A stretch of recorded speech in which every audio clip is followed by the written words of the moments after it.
Hey, it's Pamela from Enjoy Gifts and Gathering, and I'm over in Pennsylvania, and my cousin Olivia and Oscar are going to help me read the story, and we're going to be reading Fritz Danced the Fandango. Not many goats danced the Fandango, but Fritz did. Millie got in last time. He danced beneath the fir trees, he danced amongst the heather, he danced atop his favourite rock. He loved the sound of his hooves, clip, clip, clippity clop.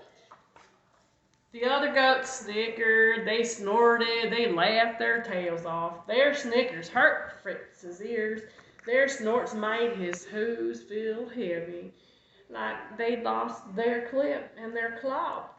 I don't belong in a herd, he said. I need to find some dancing goats.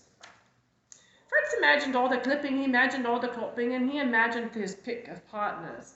Someday, thought Fritz, I'll find my herd, and his heart fandangoed with hope. So one morning, when the sun was so bright and the field so buttercuppy, Fritz couldn't stop his hooves. He danced over the stile, across the pasture, and past the stream, until he couldn't hear a single snicker or snort or laugh. In a meadow, he came upon a sheep named Liesel. "Excuse me," said Fritz, "but do you know any goats who dance the fandango?" "The what-o?" asked Liesel. "The fandango," said Fritz. He tossed off a few steps. Clip, clip, clippity-clop. "Nope," said Lisa, "but oh dear, I yodel. Yodel-a-hee-hoo, yodel-hoo-hoo. It's not the fandango," she said, "but I like it." And the head ewe said it turned her stomachs, all four of them. Do you know a sheep has four stomachs? I didn't either. Or goats. And so I left the flock. "Come with me," Fritz said. "I'd like the company while I find a new herd." "Oh, I'd be happy to," said Liesel. Fritz and Liesel shambled down ravines and gamboled up hills. On the next alp, they came upon a dog named Gerhard, dozing in the shade.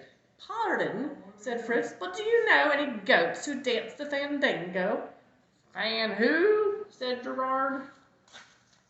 "The fandango." Fritz tossed off a few steps. Clip, clip, clippity-clop. "No," said Gerard, "but let me show you something." He returned with a strange musical instrument. "I play the glockenspiel," said also in German accent, said Gerard. "Ping, ping-a-ling-ding." "It's not fandango," said Gerard, "but it suits me." And I don't think that's a German accent, but that's okay. "Unfortunately, my shepherd said it distracts the flock." "Come with us," Fritz said. "We need some help finding my herd." "At your service," said Gerhard. So Fritz, Liesel, and Gerhard loped through the pastures. They climbed and climbed, and they practiced. Clip, clip, clippity-clop. Yodelay-hee-hoo! Ping, ping-a-ling-ding. They encountered many goats, but not one danced the hokey-pokey. Never mind the fandango. One day, Fritz wandered off, alone and sad, to the other side of the hill. "There must be something we can do," said Gerhard. "Yes," said Liesel. "What?" Liesel and Gerhard thought about all the goats they ever met. They thought about the most musical beasts they knew. "There's you," said Gerhard. "And you," replied Liesel. "But we've never danced a fandango. Have you ever danced a fandango?" "No." Fritz sighed. "Will I ever find my herd? Am I destined to dance alone?" His hooves felt heavy, and like they'd lost their clip and their clop. But soon Fritz began to miss more than a dancing partner. He missed Liesel and Gerhard.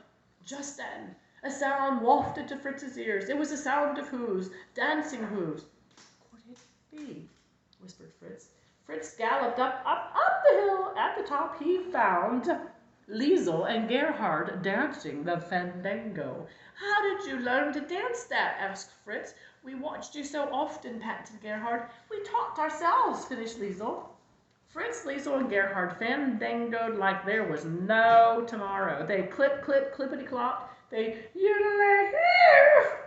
They even took turns ping-ping-a-linging and Gerhard's glockenspiel. The trio made quite a ruckus on the buttercuppy hills. Fritz sighed. "Finally, I have found my heart," he said. His heart fandangoed with joy. Oh, done. The end.